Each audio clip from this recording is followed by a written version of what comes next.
Muy buenos días a todos, qué gozo estar con ustedes en este primer domingo del año. Les invito a abrir sus Biblias al Salmo 1, el Salmo 1. Si nos estás visitando, nos alegra tener tu visita con nosotros hoy. Vamos a pausar de las series solamente por hoy. Estamos en 2 series de predicaciones expositivas del libro de Santiago. Por un lado, el pastor Pedro está haciendo el libro de Santiago y yo por otro lado estoy haciendo el libro de Daniel. Pero me gusta con frecuencia, cuando arrancamos el año, tocar un tema que ya lo vimos el año pasado. De hecho, este sermón, si tenés buena memoria, calculo que muchos no, es un sermón que es muy similar a lo que yo prediqué hace un año. Pero hay ciertos temas que creo que son importantes que nosotros podamos recordar de manera regular. Así que hoy específicamente el título del mensaje de hoy es el tiempo devocional. Queremos hablar del tiempo devocional. Queremos mirar el Salmo 1, pero habrá otros textos que estaremos mirando también. En muchas áreas de la vida es necesario vez tras vez repasar aquello que es básico. Los mejores futbolistas regularmente repasan las cosas básicas, los pases simples, el control del balón y la condición física son esenciales, aún para los jugadores profesionales. Equipos campeones suelen destacarse por su dominio de lo básico. Pasa lo mismo en el béisbol, practicar el swing correcto, el lanzamiento básico. Los jugadores profesionales se enfocan en ser expertos en las cosas básicas, repasar las cosas que aprendieron cuando por primera vez tomaron conciencia de cómo jugar ese deporte. Lo mismo pasa en la música. Los músicos profesionales, incluso después de años de experiencia, practican escalas y ejercicios básicos para mantener técnica y precisión. En la cocina, los chefs experimentados siguen practicando técnicas básicas, como cortar verduras uniformemente o hacer caldos sencillos. Sin estas bases, platos complejos pueden fallar. La aviación, lo mismo. Los pilotos experimentados revisan protocolos básicos de seguridad antes de cada vuelo, independientemente de su experiencia, porque errores simples pueden tener consecuencias catastróficas. Así que lo mismo pasa en la vida cristiana. Hay ciertas cosas que nosotros como cristianos tenemos que dominar. Si queremos ser cristianos fieles, si queremos madurar en nuestra fe cristiana, hay ciertas cosas que aprendimos seguramente cuando empezamos a caminar con Cristo, que necesitamos volver vez tras vez a repasar, a recordar, a enfatizar esas cosas básicas. Así que hoy, aprovechando que es el primer culto del año, queremos hablar de esta cosa que se llama el tiempo devocional, y queremos hablar de qué es y queremos hablar de cómo lo hacemos. Es algo que lo hablo con cierta frecuencia porque entiendo que es algo esencial. Y esta es la idea central. El tiempo devocional es una prioridad que no debe faltar en la vida del creyente. El tiempo devocional es una prioridad que no debe faltar en la vida del creyente. Y para eso vamos a estar mirando varios pasajes, pero quiero comenzar simplemente mirando el Salmo 1, los primeros 3 versículos. Queremos mirar los primeros 3 versículos del Salmo 1. Y lo que queremos rescatar acá, introduciendo este tema del tiempo devocional, es que el hombre verdaderamente feliz, la palabra que el Salmo 1 va a repetir es bienaventurado. ¿Sí? La palabra bienaventurado simplemente significa feliz.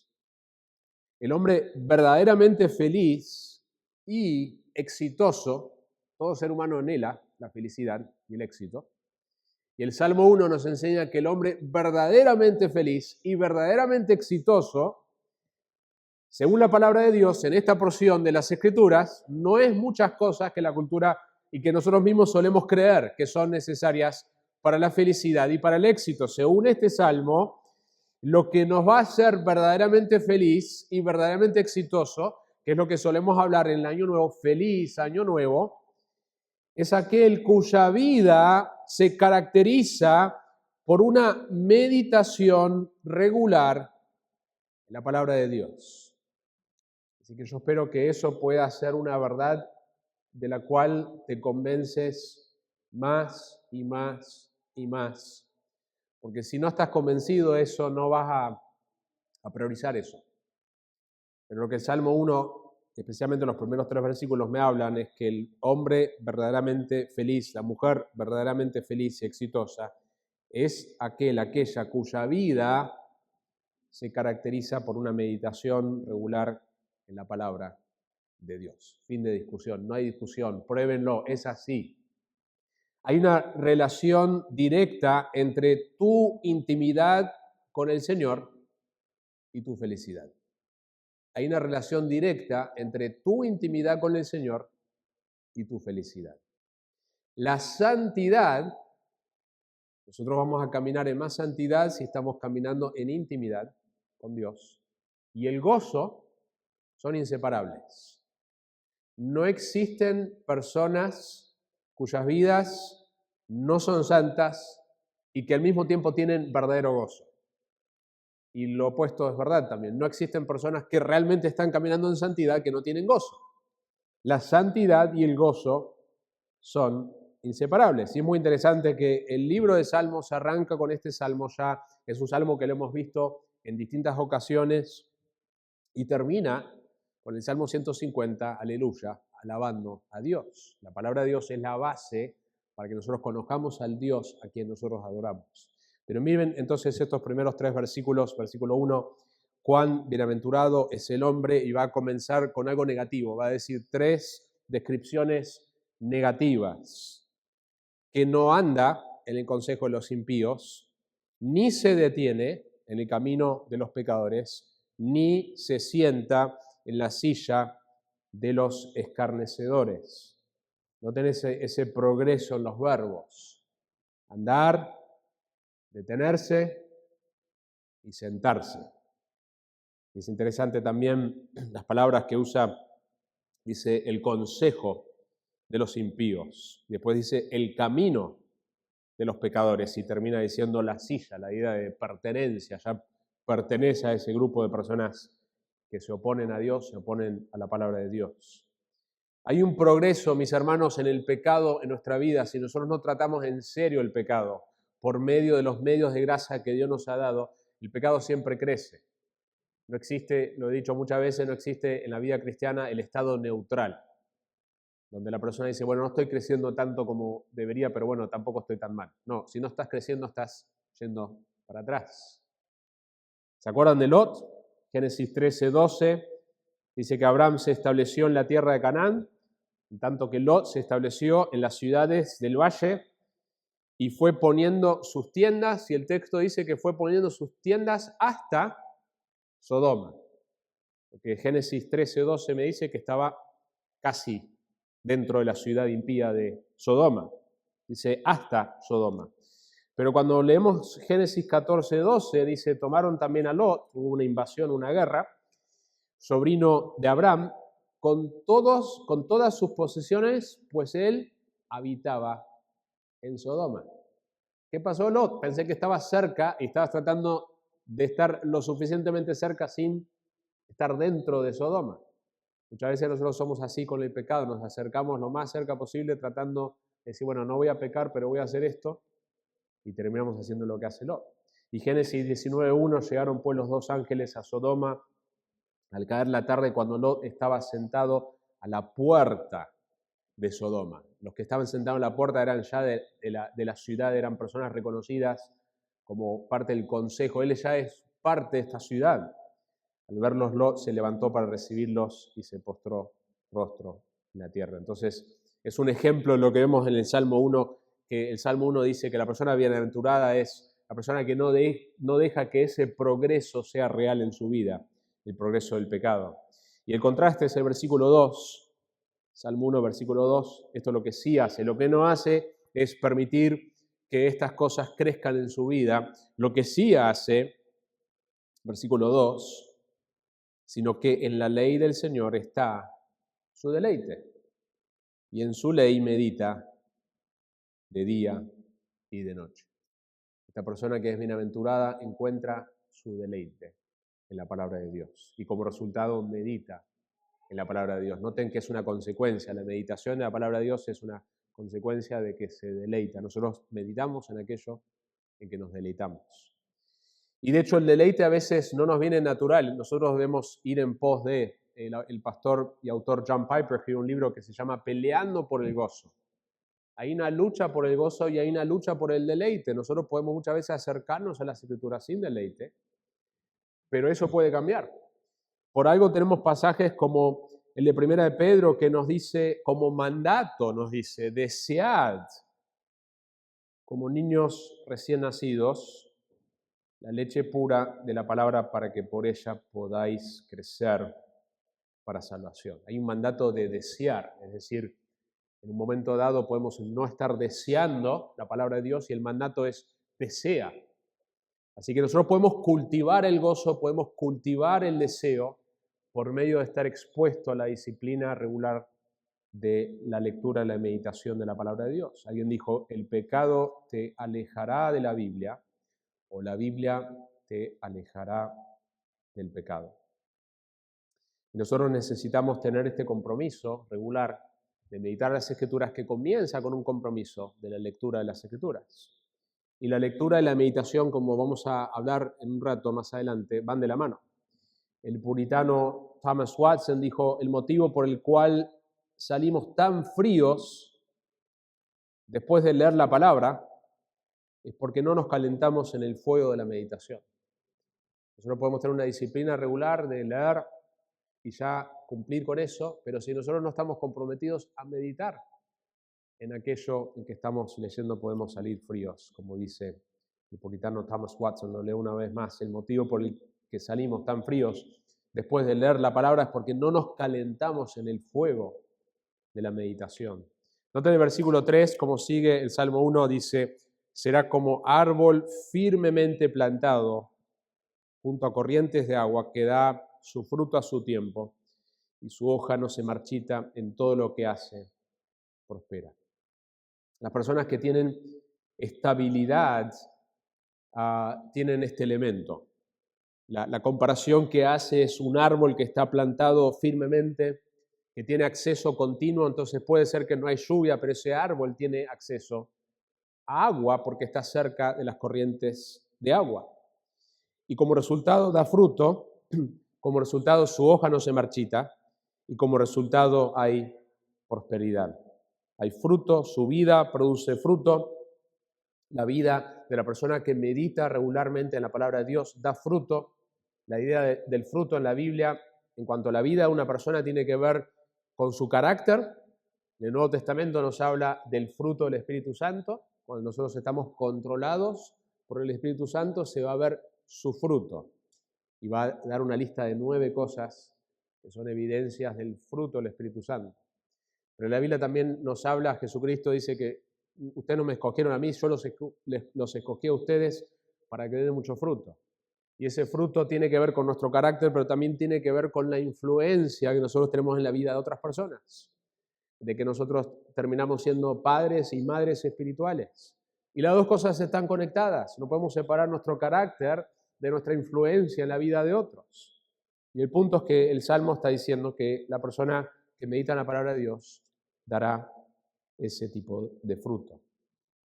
Y es interesante que el Salmo termina, estamos enfocándonos en los primeros 3 versículos, pero el Salmo termina diciendo, porque el Señor conoce el camino de los justos, mas el camino de los impíos perecerá. Habla de 2 caminos, un camino que perece y un camino que es el camino que Dios conoce.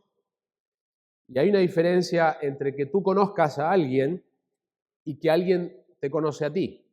Tú puedes conocer a alguien que admiras, quizás un predicador que admiras, quizás un deportista que admiras, un músico que admiras, y tú sabes quién es.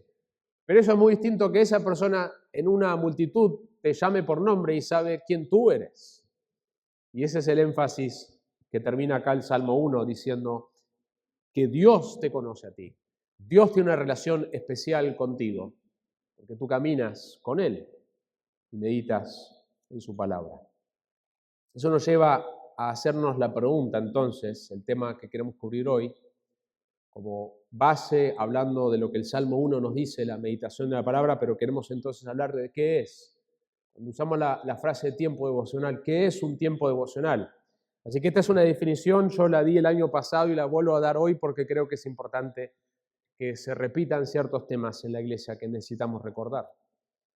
¿Qué es un tiempo devocional? Es un tiempo apartado, intencional, en la rutina diaria del cristiano para adorar y tener comunión con el Dios Trino a través de la Biblia y la oración.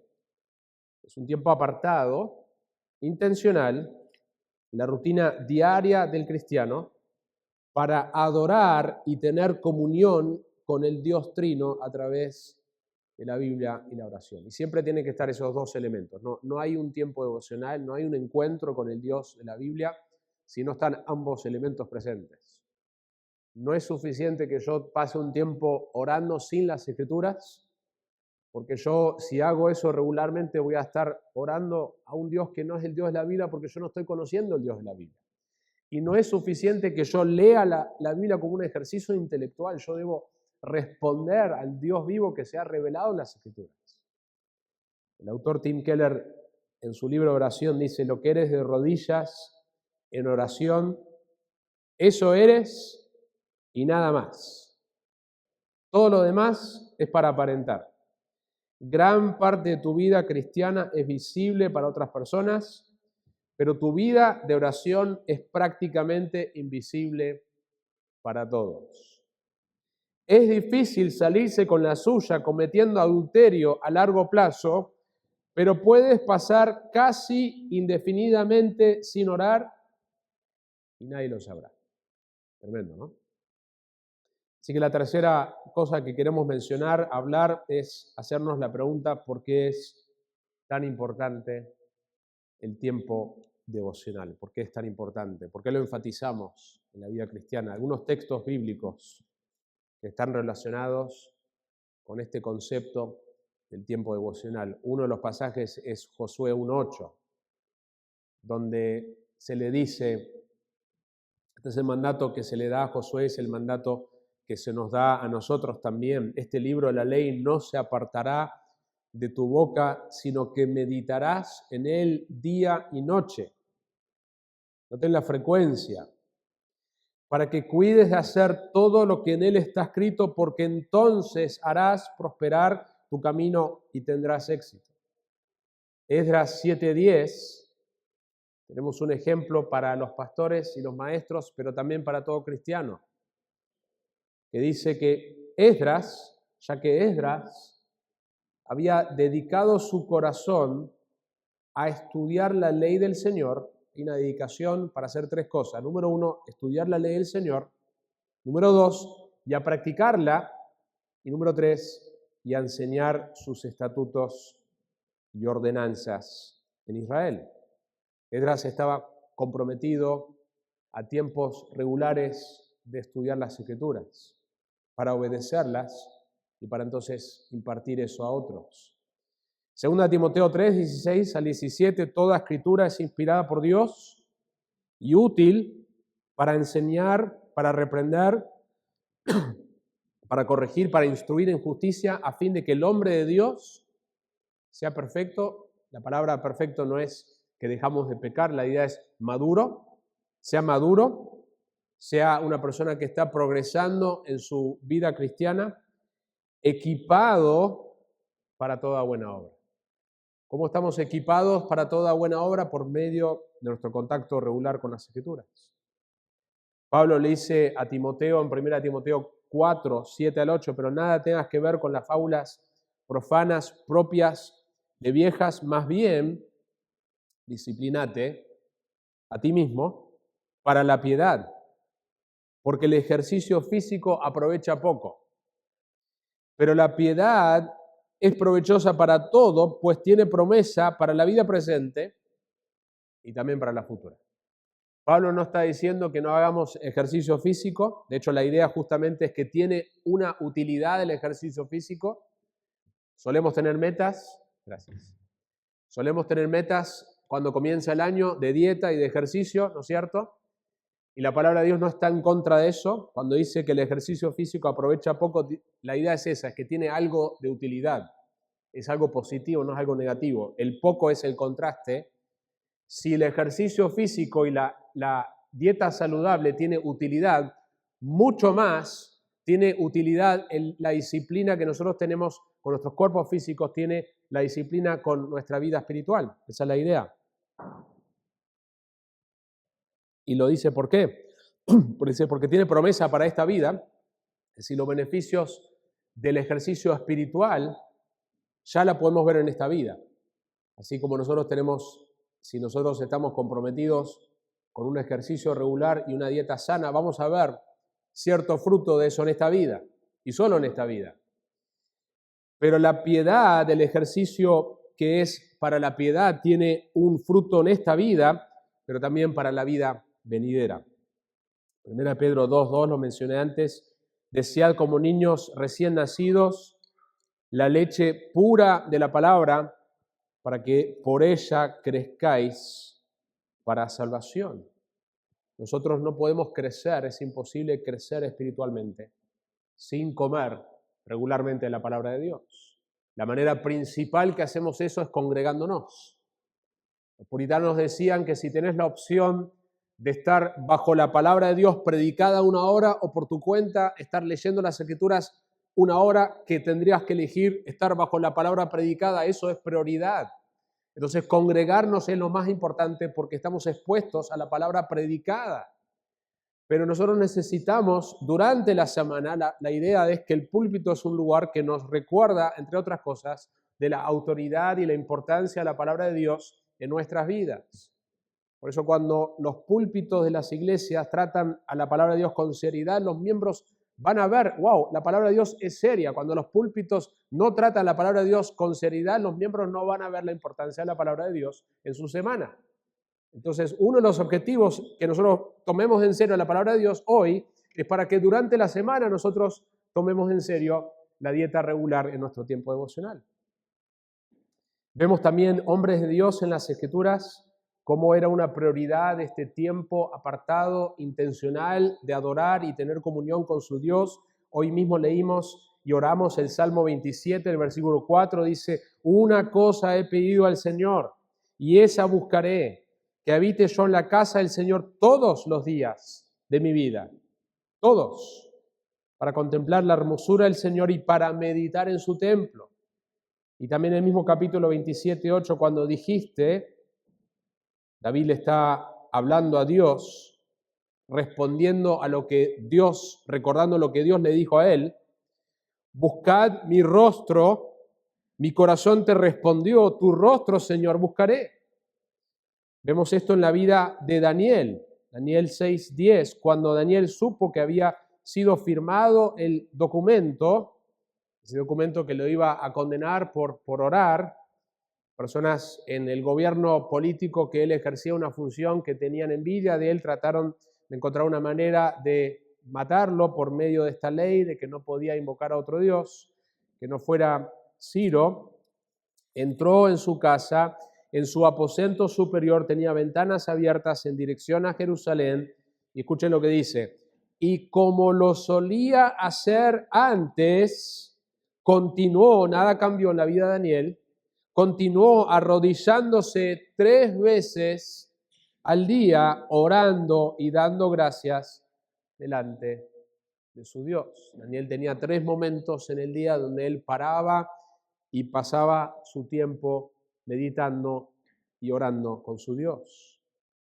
Pablo, nos enteramos en la última carta que tenemos en él, hacia el final del último libro que él escribió, que lo que estaba en su mente era que él quería seguir estudiando las Escrituras. 2 Timoteo 4:13, cuando vengas, trae la capa que dejé en Troas. Él tenía frío en una cárcel con condiciones muy malas. Las cárceles romanas eran así. Pero no solamente pide algo para abrigarse, sino que dice, y tráeme también los libros, especialmente los pergaminos. Y ese es el contexto de que Pablo ya sabe que le quedan muy pocos días de vida, pero él quería seguir estudiando las Escrituras. Vemos esto también en la vida de Jesucristo. Marcos 1:35 levantándose muy de mañana, cuando todavía estaba oscuro, salió y se fue a un lugar solitario y allí oraba. Lucas 5:16, hablando de Cristo, también dice, pero con frecuencia Él se retiraba a lugares solitarios y oraba. Y el contexto de ese versículo es lo que está justamente antes, Lucas 5:15, donde dice, su fama se difundía cada vez más y grandes multitudes se congregaban para oírle y ser sanadas de sus enfermedades, y entonces uno dice, pero él con frecuencia se retiraba a lugares solitarios y oraba. Mateo 14:23, después de despedir a la multitud, subió al monte a solas para orar, y al anochecer estaba ahí solo. Nosotros como cristianos debemos buscar la soledad. Debemos buscar estar solos con el Señor, buscar esa privacidad y una comunión íntima de estar a solas con Él. Martín Lutero decía en una ocasión, trabajo desde la mañana hasta tarde, en la noche. De hecho, tengo tanto que hacer que no tengo tiempo para orar. No fue lo que dijo. Tengo tanto que hacer que tendré que pasar las primeras 3 horas en oración. Él aumentó su vida de oración. Tenía más cosas para hacer y él aumentó. Nosotros hacemos al revés. Él cuando tenía más para hacer, decía, necesito ahora apartar más tiempo porque tengo mucho para hacer. Un tiempo devocional efectivo implica sumergirse en las Escrituras y responder a ellas orando genuinamente y significativamente. Entonces, ¿por qué tenemos un tiempo devocional? Bueno, primero lo que ya hemos visto, hay mandatos y ejemplos en la Biblia donde vemos de conocer las Escrituras, orar y adorar a Dios. Vemos eso como una rutina diaria en hombres de Dios y en Jesucristo que son dignos de imitar. La segunda razón es de por qué nosotros debemos priorizar el tiempo devocional es porque es un privilegio vivir en una comunión más cerca de nuestro Dios. Número 3, porque Dios nos llamó a vivir vidas fructíferas y eso es imposible sin esa comunión vital.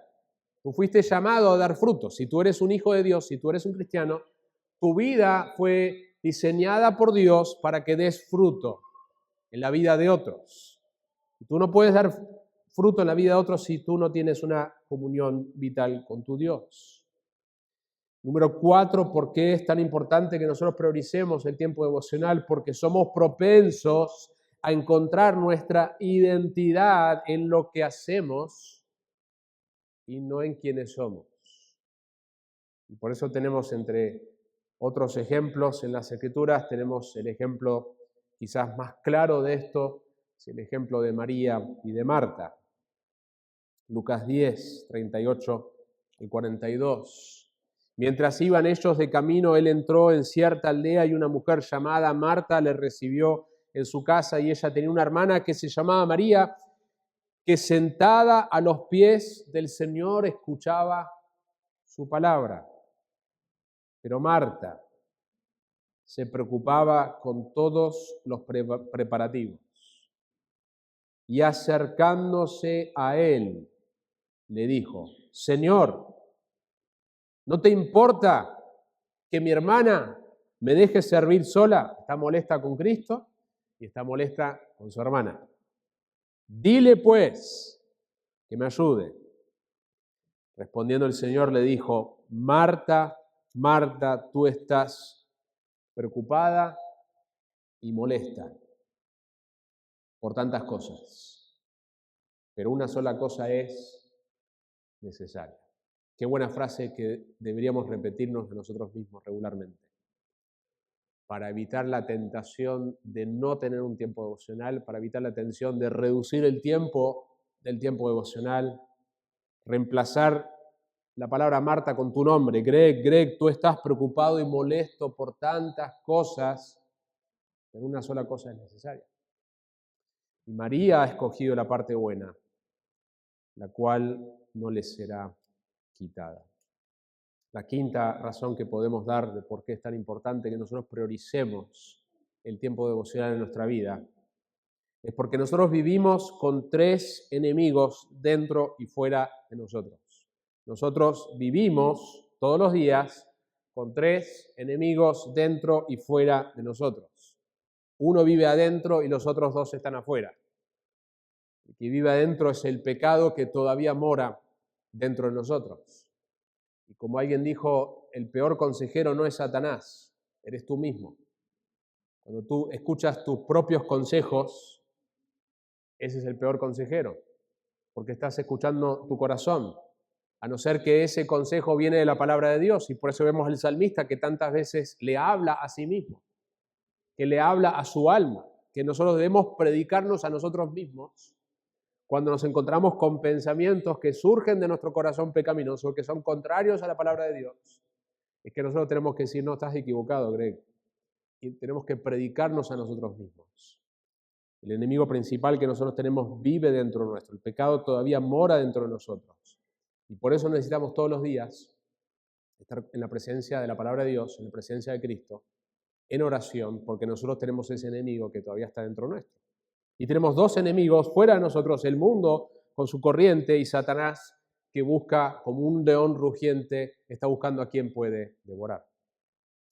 J.I. Packer dice algo que deja que pensar. Si yo fuera el diablo, uno de mis primeros objetivos sería impedirle a la gente que profundizara en la Biblia, sabiendo que es la palabra de Dios que enseña a los hombres a conocer, amar y servir al Dios de la palabra. Buscaría hacer todo lo posible por rodearla, a la palabra de Dios, del equivalente espiritual a las fosas, los arbustos espinosos y las trampas, para ahuyentar a las personas a toda costa. Buscaría impedirles que usen su mente de una forma disciplinada para entender la magnitud del mensaje de la palabra de Dios. La última cosa que queremos mencionar es cómo hago un tiempo devocional. Y para esto es importante que recordemos la definición. La definición es un tiempo apartado, intencional, en la rutina diaria del cristiano para adorar y tener comunión con el Dios Trino a través de la Biblia y la oración. Planea un tiempo, así como tienes un turno médico, así como tienes una reunión de tu trabajo, así como tienes una reunión con una persona, planea un tiempo específico. Las cosas importantes nosotros las agendamos. Ponemos un tiempo específico en el cual lo hacemos. Busca un lugar específico donde puedes estar a solas. Ten un plan de dónde vas a hacerlo, cuándo lo vas a hacer y qué vas a hacer en ese tiempo. ¿Qué vas a hacer específicamente en ese tiempo? Cuanto más específico el plan, suele ayudarnos a que ese tiempo pueda aprovecharse de la mejor manera. Y yo siempre digo que un tiempo devocional tiene que tener, dijimos, estos 2 elementos, la palabra y la oración. Y entre la palabra y la oración hay un elemento clave que es la meditación. Nosotros meditamos en la palabra y eso nos lleva a la oración. Ten un plan no solamente de cómo vas a usar el tiempo, dónde lo vas a hacer, cuándo lo vas a hacer y qué necesitas, sino también ten un plan de qué vas a leer en las Escrituras.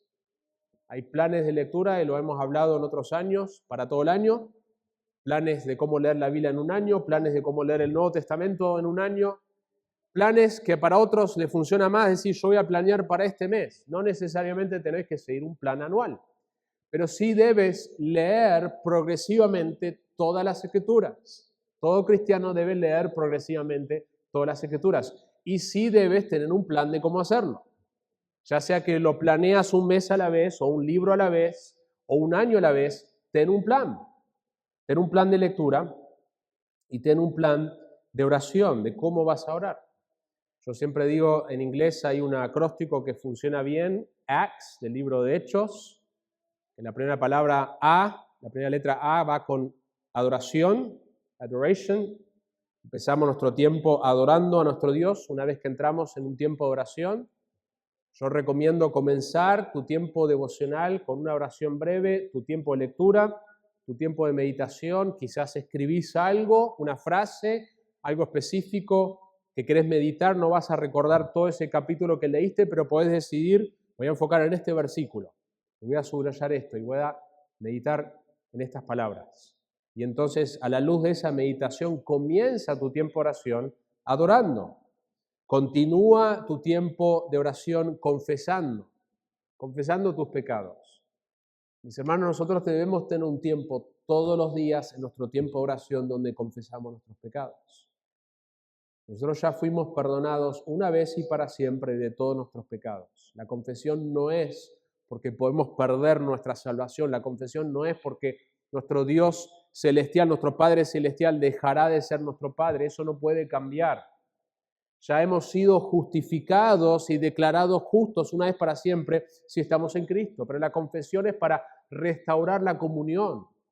Primera Juan 1:9 dice que si confesamos nuestros pecados, Él es fiel y justo para perdonarnos y limpiarnos de toda maldad. La confesión tiene que ser una práctica diaria y a veces varias veces al día, donde nosotros como el salmista decimos, Señor, examíname. Y donde hacemos un repaso de las últimas horas, de pensamientos, motivaciones, acciones, palabras, si queremos tomar en serio nuestra vida de santidad, nuestra búsqueda del Señor. Y confesamos. La palabra confesión significa simplemente estar de acuerdo con Dios, donde pedimos perdón genuinamente. Y Él nos va a perdonar. Pero eso es la experiencia regular, debería ser la experiencia cotidiana de todo creyente. Tiene que ser algo importante en tu tiempo devocional y en tu tiempo de oración. Y entonces podemos continuar después de adorar y de confesar, donde pasamos a, en inglés sería T, de Thanksgiving, de gratitud, donde damos gracias.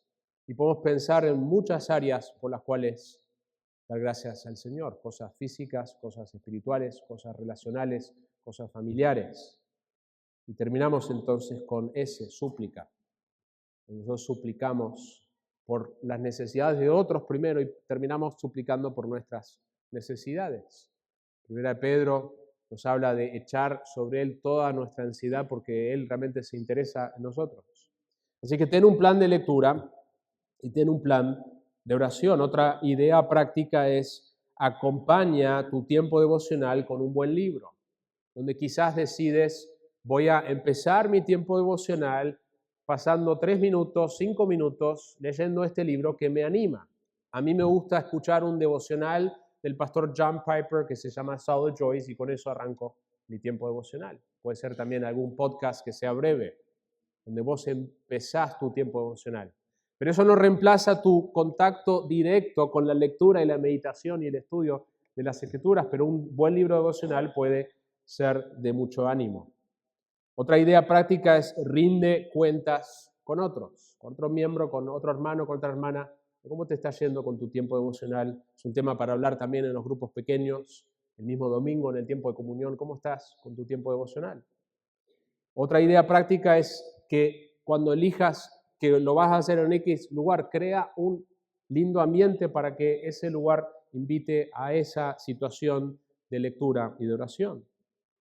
Nosotros tenemos la necesidad continua como cristianos, como dijimos al principio, de los deportistas, los músicos, los pilotos, de continuamente repasar estas cosas básicas y de ajustar cosas en nuestra vida.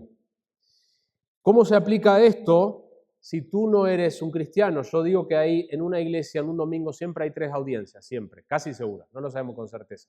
Casi seguro que hay 3 tipos de audiencia, o por lo menos 2. Están las personas que dicen ser cristianas y son cristianas. Y la iglesia las reconoce como cristianas cuando se hacen miembros. La persona que se hace miembro en la iglesia está diciendo, nosotros creemos que tú eres alguien que lo que tú profesas concuerda con tu explicación y tu entendimiento del Evangelio y cómo lo estás viviendo. ¿Sí? Eso no significa que alguien que no es miembro, a no ser cristiano, no significa que todos los miembros realmente son cristianos. En el tiempo puede haber un Demas. Pablo tenía a su colaborador Demas, que después se dio cuenta que en realidad no era un cristiano como Judas tampoco lo era. Pero el punto es que hay personas que son cristianas, dicen ser cristianas y realmente la son. Esa es la primera categoría. La segunda categoría son personas que piensan que son cristianos, pero no lo son. Están engañadas. Quizás hoy tenemos personas así, que tú no te das cuenta que tú no eres un cristiano.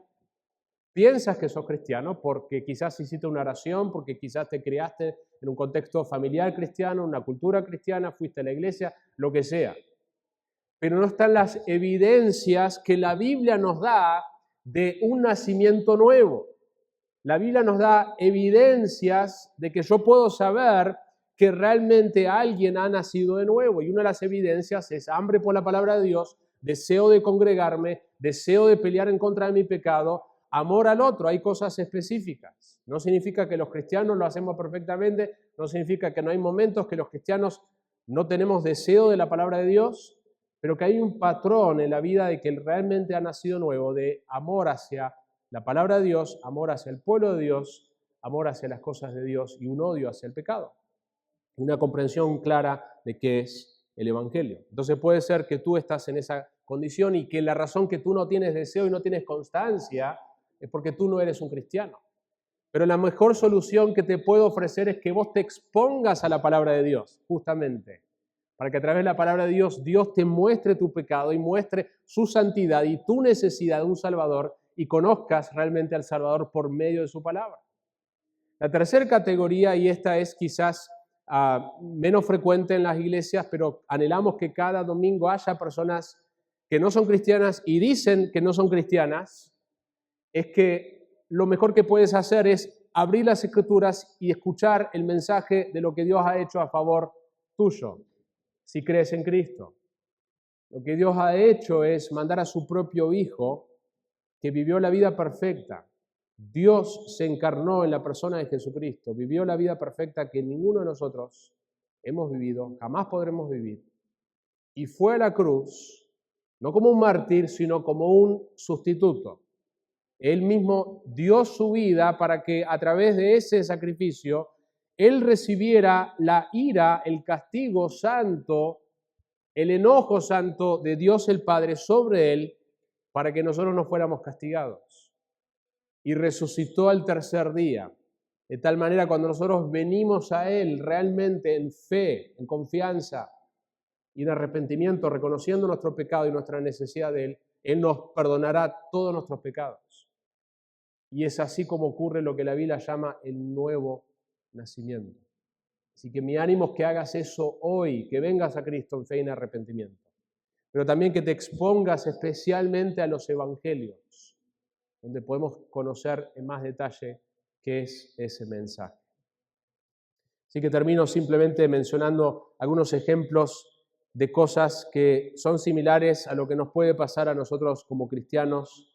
Conocemos la historia, la ilustración típica del sapo en agua hirviendo, que si uno lo mete en agua hirviendo, inmediatamente saltará para salvarse, pero si lo pones en agua fría y calientas lentamente el agua, el sapo no notará el peligro hasta que sea demasiado tarde. Mis hermanos, eso no puede pasar en nuestra vida de oración, no puede pasar en nuestro tiempo devocional, que antes lo priorizábamos y de a poquito empezamos a tomar atajos, de a poquito empezamos a cortarlo, de a poquito empezamos a negarlo, hasta que estamos destruyéndonos espiritualmente. Lo mismo pasa con un barco que zarpa hacia un destino y que necesita continuamente ajustar su rumbo. Si el capitán desvía la dirección apenas un grado, al principio el cambio parece insignificante, pero con el tiempo ese pequeño desvío puede llevar el barco a cientos de kilómetros de su destino.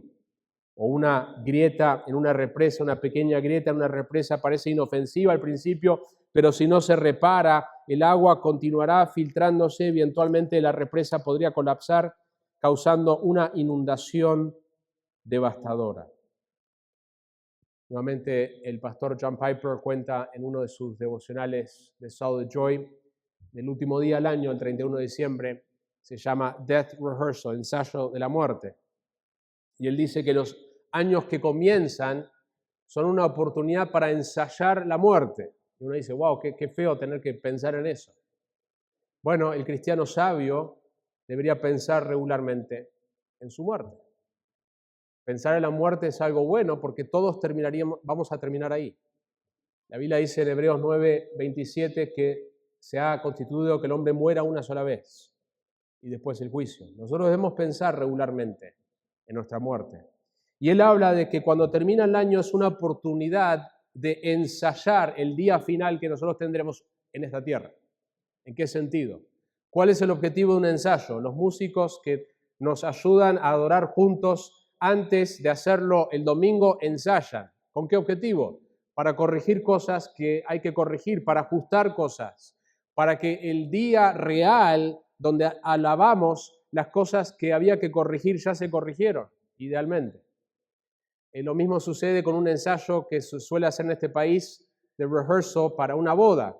Se practica todo para que el día de la boda las cosas salgan mejor. Y la idea que Piper presenta es que nosotros debemos aprovechar el final del año, el comienzo de un año, para mirar el año que pasó, 2025, como si eso fuera nuestra vida entera, y digamos, ¿qué cosas cambiaríamos si pudiéramos, si este fuera el último día de la vida, qué cosas cambiaríamos?